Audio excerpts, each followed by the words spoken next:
CT. Ravi ಮತ್ತು ಲಕ್ಷ್ಮೀ ಹೆಬ್ಬಾಳ್ಕರ್ ಮಧ್ಯೆ ಏನೇನು ರಾದಾಂತಾಯ್ತು ಅಂತಕ್ಕಂಥದ್ದು ನಿಮಗೆ ಗೊತ್ತಿರುವಂತಹ ಸಂಗತಿ. ನಮ್ಮ ಹತ್ರ ಸಿ.ಟಿ. ರವಿ ಅವರು ಆ ಪದವನ್ನ ಬಳಸಿದಂತಹ ವಿಡಿಯೋಗಳಿದೆ.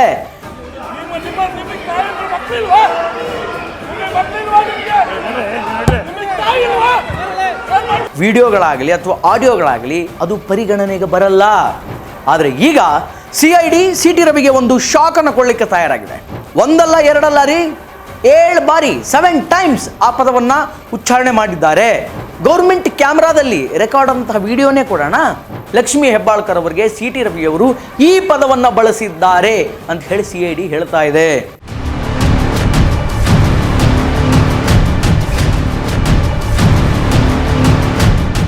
ಕಾಲಾಯ ತಸ್ಮೈ ನಮಃ, ಕಾಲವೇ ಎಲ್ಲದಕ್ಕೂ ಉತ್ತರ ಕೊಡುತ್ತೆ ಅನ್ನುವಂತಹ ರೀತಿಯಲ್ಲಿ ವಿಡಿಯೋ ವೈಸ್ ಅದು ಪ್ರೂವ್ ಆಗಿದೆ, ಇಟ್ಸ್ ಸಿ.ಟಿ. ರವಿ ಅಂತ ಹೇಳಿ. But audio wise it has to prove. ಆದ್ದರಿಂದ ಧ್ವನಿ ಪರೀಕ್ಷೆಯನ್ನು ಮಾಡಿ ಆದಷ್ಟು ಬೇಗ ಸಿ.ಟಿ. ರವಿ ಅವರು ಅಂದಿದಾರೋ ಇಲ್ವೋ ಅಂತ ಹೇಳಿ CID ತನಿಖೆ ಮಾಡಿ ಫೈನಲೈಸ್ ಮಾಡುತ್ತೆ. ಅಲ್ಲಿಯವರೆಗೂ ಇವರು ಕಾದಾಟ, ಗುದ್ದಾಟ, ಪರಸ್ಪರ ವಾಗ್ದಾಳಿಗಳನ್ನು ನೋಡಿ ನಾವು ಮತ್ತು ನೀವು ಎಂಜಾಯ್ ಮಾಡೋಣ. ನಮಸ್ಕಾರ, ಸಮಗ್ರ ನ್ಯೂಸ್ನ ವಿಶೇಷ ಕಾರ್ಯಕ್ರಮಕ್ಕೆ ಸ್ವಾಗತ. ನಾನು ಶ್ರೀನಿವಾಸ್ ವೈದ್ಯ. ನಮ್ಮ ವಿಡಿಯೋ, ನಮ್ಮ ಕಂಟೆಂಟ್ಗಳು ನಿಮಗೆ ಇಷ್ಟ ಆಗ್ತಾ ಇದ್ದರೆ ನಮ್ಮ ವಿಡಿಯೋನ ಲೈಕ್ ಮಾಡಿ, ಶೇರ್ ಮಾಡಿ, ಕಾಮೆಂಟ್ ಮಾಡಿ, ನಮ್ಮ ಚಾನಲ್ನ ಸಬ್ಸ್ಕ್ರೈಬ್ ಮಾಡಿ, ಬೆಲ್ ಬಟನ್ ಕ್ಲಿಕ್ ಮಾಡೋದನ್ನು ಮಾತ್ರ ಮರಿಬೇಡಿ. ಸಿ.ಟಿ. ರವಿ ಮತ್ತು ಲಕ್ಷ್ಮೀ ಹೆಬ್ಬಾಳ್ಕರ್ ಮಧ್ಯೆ ಏನೇನು ರಾದಾಂತಾಯ್ತು ಅಂತಕ್ಕಂಥದ್ದು ನಿಮಗೆ ಗೊತ್ತಿರುವಂತಹ ಸಂಗತಿ. ಇತ್ತ ಬೆಳಗಾವಿ ಅಧಿವೇಶನದಲ್ಲಿ ಸಿ.ಟಿ. ರವಿಯವರು ಅಧಿವೇಶನ ನಡೆಯುತ್ತಿರುವಂತಹ ಸಂದರ್ಭದಲ್ಲಿ ಲಕ್ಷ್ಮೀ ಹೆಬ್ಬಾಳ್ಕರ್ಗೆ ಅವಾಚ್ಯವಾದ ಪದದಿಂದ ನಿಂದನೆ ಮಾಡಿದರು ಅನ್ನುವಂತಹ ಆರೋಪ ಸಿ.ಟಿ. ರವಿಯವರ ಮೇಲೆ ಆಬ್ವಿಯಸ್ಲಿ ಕೇಳಿಬಂತು. ಇತ್ತ ಲಕ್ಷ್ಮೀ ಹೆಬ್ಬಾಳ್ಕರ್ ಅವರು ಕೂಡ ಸಿ.ಟಿ. ರವಿಯವರಿಗೆ ಏನೋ ಒಂದು ಟಾಂಗನ್ನು ಕೊಟ್ಟಿದ್ರು. ಆ ಟಾಂಗಿಗೆ ಪ್ರತಿ ಟಾಂಗಾಗಿ ಸಿ.ಟಿ. ರವಿಯವರು ಆ ಪದವನ್ನು ಬಳಕೆ ಮಾಡಿದರು. What is that world? Lakshmi Hebbalkar ಅವರಿಗೆ ಸಿ.ಟಿ. ರವಿಯವರು ಪ್ರಾಸ್ಟಿಟ್ಯೂಟ್ ಅನ್ನುವಂತಹ ಪದವನ್ನು ಬಳಸಿದರು ಅನ್ನುವಂತಹ ಆರೋಪ ಈಗ ಸಿ.ಟಿ. ರವಿಯವರ ಮೇಲಿದೆ. ಆದರೆ ಸಿ.ಟಿ. ರವಿಯವರನ್ನು ಕೇಳಿದರೆ ನಾನು ಆ ಪದಾನೇ ಬಳಸಿಲ್ಲ, ನಾನು ಆ ಮಾತನ್ನೇ ಹೇಳಿಲ್ಲ, ಆ ಪದವನ್ನು ಅವ್ರ ಮೇಲೆ ನಾನು ಪ್ರಯೋಗನೇ ಮಾಡಿಲ್ಲ, ನಾನು ಫ್ರಸ್ಟ್ಯೂಯೇಟ್ ಅನ್ನುವಂತಹ ಪದವನ್ನು ಹೇಳಿದ್ದೆ ವಿನಃ ಪ್ರಾಸ್ಟಿಟ್ಯೂಟ್ ಅನ್ನುವಂತಹ ಪದವನ್ನು ನಾನು ಹೇಳಿಲ್ಲ. ಹೆಣ್ಣು ಮಕ್ಕಳ ಮೇಲೆ ನನಗೆ ಗೌರವ ಇದೆ, ಮರ್ಯಾದೆ ಇದೆ.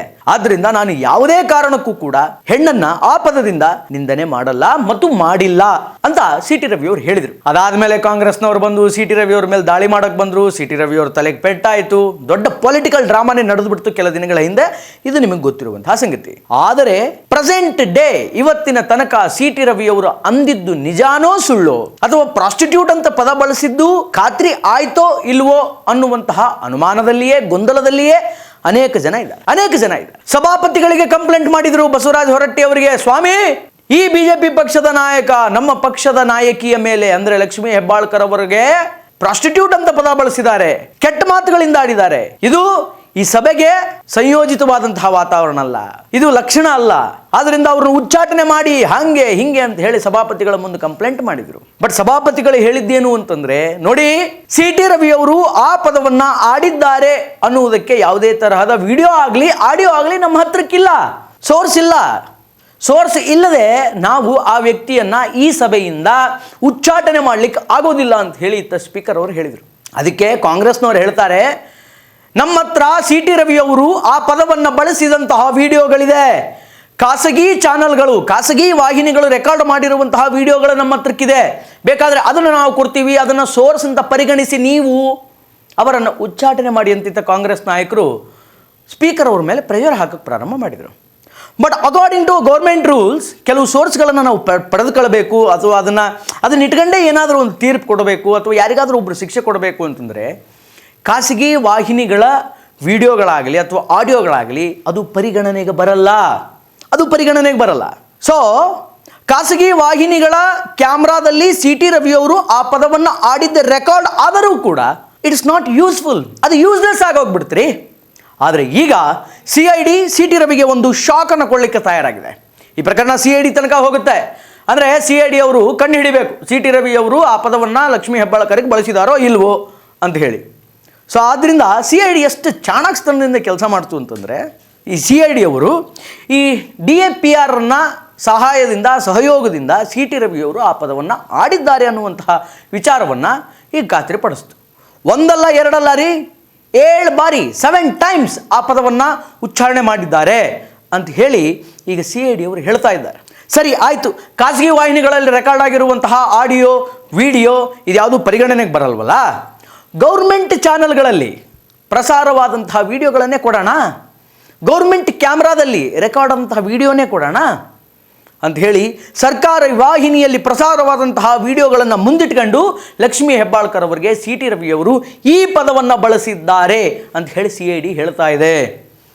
ಈಗ ಸಿ ಟಿ ರವಿಯವರಿಗೆ ಒಂದು ದೊಡ್ಡ ಸಂಕಷ್ಟ ಎದುರಾಗಿದೆ. ಏನು ಅಂತಂದರೆ ಈಗ ಆ ಪದ ಅಂತಕ್ಕಂಥದ್ದು ಕೇಳಿ ಬಂದಿದೆ ಆ ವಿಡಿಯೋಗಳಲ್ಲಿ ಅನ್ನೋದು ಖಾತ್ರಿ ಆಯಿತು, ಒಂದು ಮಟ್ಟಕ್ಕೆ ಅದು ಖಾತ್ರಿ ಆಯಿತು. ಈಗ ಆ ವಾಯ್ಸ್ ಅಂದರೆ ಆ ಪದ ಪ್ರಾಸ್ಟಿಟ್ಯೂಟ್ ಅನ್ನುವಂತಹ ಪದ ಏನು ಕೇಳಿ ಬಂದಿತ್ತಲ್ಲ, ಆ ಧ್ವನಿ ಸಿ ಟಿ ರವಿ ಅವರದ್ದೇ ಹೌದೋ ಅಲ್ಲವೋ ಅಂತ ಹೇಳಿ ಈಗ ಟೆಸ್ಟ್ ಮಾಡಬೇಕು.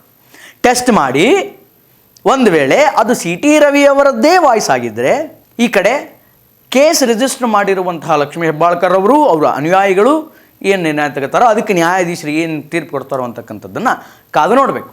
ಆದರೆ ಈಗ ಆ ವಾಯ್ಸ್ ಟೆಸ್ಟನ್ನು ಮಾಡಿಸ್ಲಿಕ್ಕೆ ಸಿ ಟಿ ರವಿ ಅವರು ಹಿಂಜರಿತಾ ಇದ್ದಾರೆ ಅನ್ನುವಂತಹ ವಿಚಾರಗಳು ಕೂಡ ಕೇಳಿಬಂದಿದೆ. ಇದೇ ಲಕ್ಷ್ಮೀ ಹೆಬ್ಬಾಳ್ಕರ್ ಅವರು ಈ ಹಿಂದೆ ಹೇಳಿದ್ರು, ನಾನು ಭಾಳ ಸ್ಪಷ್ಟವಾಗಿ ಕೇಳಿಸ್ಕೊಂಡಿದ್ದೀನಿ, ಆದ್ದರಿಂದ ಸಿ ಟಿ ರವಿ ಅವರಿಗೆ ನಾನು ಡೈರೆಕ್ಟ್ ಚಾಲೆಂಜ್ ಮಾಡೋದೇನು ಅಂತಂದರೆ ಧರ್ಮಸ್ಥಳ ಮಂಜುನಾಥನ ಕ್ಷೇತ್ರಕ್ಕೆ ಬಂದು ಆ ಸನ್ನಿಧಾನಕ್ಕೆ ಬಂದು ಸಂಸಾರ ಸಮೇತವಾಗಿ ಪ್ರಮಾಣ ಮಾಡಲಿ. ಸಿ ಟಿ ರವಿ ಅವರು ಒಂದು ವೇಳೆ ಅಂದಿಲ್ಲ ನನಗೆ ಆ ಮಾತನ್ನು ಅಂದರೆ ಅಂತ ಹೇಳಿದರು. ಬಟ್ ಸಿ ಟಿ ರವಿ ಅದಕ್ಕೆ ಹೋಗಲಿಲ್ಲ, ಅದನ್ನು ಮಾಡಲಿಲ್ಲ.